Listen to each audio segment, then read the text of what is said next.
Hey, I'm Sarah English Perry, and I have a new Janome S9, and I love it. And I'm decided that I wanted to learn to quilt in the hoop. And I asked on our little discussion board on Facebook if anybody had a favorite video, and nobody responded except for to say they were following and were interested. So I am going to share how I figured out what to do edge-to-edge quilting on my little 36 by 36 quilt. I have this quilt top that I took a class with Kay Fassett 100 years ago, I swear to God. That's just been taking space in my fabric drawer, and I need that space. So I decided I would try this. I went online and I found a bunch of videos, but nothing that really, something that wanted to sell me a book and a CD, and I didn't want to wait that long, and some other things. So I'd sort of gleaned some tips around, and here's what I came up with.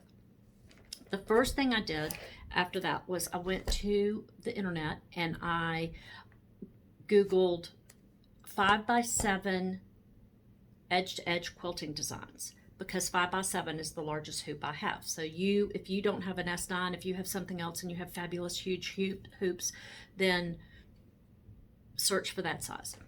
And I found one. So then what I did was I took it to my machine and I stitched it out on stabilizer.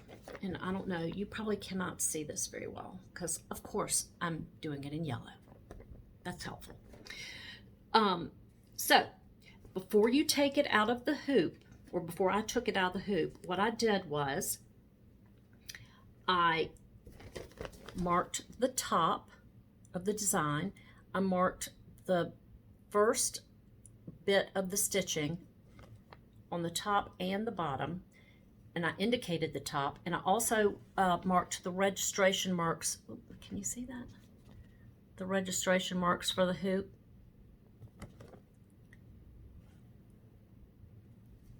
And also, before I took it out of the thing, I took my X-Acto knife and I traced around the inside of the hoop. So now I have my template. Now, my quilt is 36 by 36 inches, and this is a 5x7 stitch out.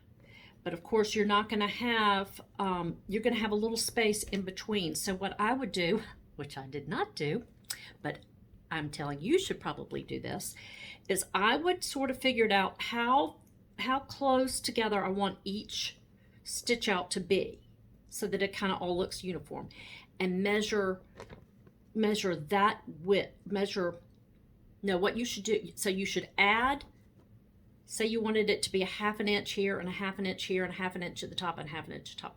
So what you should do is take your quilt and measure it by 5.5 by 7.5. That way you factor in your little spaces and you can figure out how many hoopings you'll get or you'll have to do. And I might even consider next time using a water soluble pen and marking those lines. It might make it easier. I don't know. It might be too time consuming. I kind of fly by the seat of my pants. All right, so I determined that one of the videos said to start in the center. So I took my template and I placed it in the center of my quilt. And I really wish that I had figured out my spacing before I did this. I just smacked it in the middle of my quilt and went on with myself. So the way it works is you take your template, you place it where you want on your quilt, and you pin it down. So then this is the cool part. Somebody said to take this is the top portion of your hoop, right? Somebody said to take this, turn it around, place double stick tape here, here, here, and here. Now, I don't even know what I have. I got it, I didn't know what I was buying when I bought it. Anyway, I've got some heavy double stick tape, and I put it on all 4 sides of this. And I figure if it ruins this hoop, I don't think it will. I think you can use Goo Gone, but I could always have a quilting dedicated hoop, and I could buy another one. Not that I can afford it, but I will. So you've got your template pinned on your quilt. You put your hoop on top of it and stick it down. Well, this is not, okay, so this is not placed, but this is, you know, you've got your hoop, your template pinned, and then you place your hoop and you stick it down real well. Then you slide this hoop underneath, make sure it's opened really wide, and attach it. Okay, so at that point you're ready to stitch. I'm assuming you've already got your design in your machine. So the first time you've placed it, just go to the machine and stitch it out. You're good. Now, when you get it off the machine and you unhoop it, you're going to take your template and you're going to line this dot up with the bottom stitch of what you just stitched out, right? And pin it in place. And I would make sure that you had something on your quilt that you could kind of make sure that you're laying your template out straight. You know, follow some of the guidelines, some of your seam lines, and you know, make sure the stitching is you know, not the stitching, the edge is, you know, maybe an inch from that line or 2 inches or whatever, however it works on your quilt. And, you know, start the process all over again. Now, at this point, once you've got it hooped, you take your iPad and you go to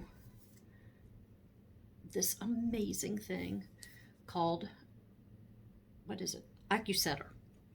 And I hope y'all have done this. You line it up and you take your picture and figure it out. And then you can kind of move your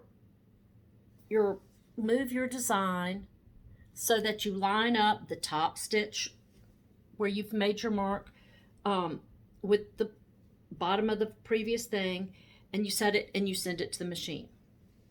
So now you've sent it to the machine, and I can't really show this because I'm not set up over there, but you will take this, I don't even have my machine on.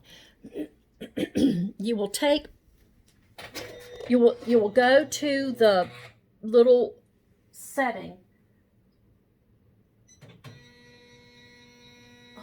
I'm so sorry, this is so bad. I'm gonna turn this around. Okay, so I'm gonna get on, let's just do that.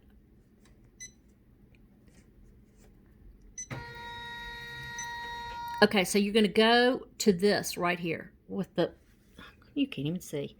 You go to this right here. And then you can line up your needle using these little arrows. And I do that, like I get it where I think it's going to be. Usually you're pretty close, but I get it where I think it's going to be. I lower my needle. And I do the lowering the needle and the raising of the needle by hand, so I don't engage the bobbin thread until I get it just right, and then you sew it out. And then you start the whole over again. Now, one thing I realized that I forgot to mention was one person said that when you start the stitch out, to pull the bobbin thread and the top thread through a long tail, so that at the end of quilting you can pull it through and knot it on the back. I don't really care about this quilt, so I didn't do that, but you can do that if you want. Other thing I didn't mention is that I think you should probably have a little bit of excess. I have about 4 inches of excess backing fabric. I have about 2 inches of excess batting and 4 inches of excess backing fabric, so that when I get to the edges I can still hoop. I hope this helps. I know it's a bad video, but it's what I got.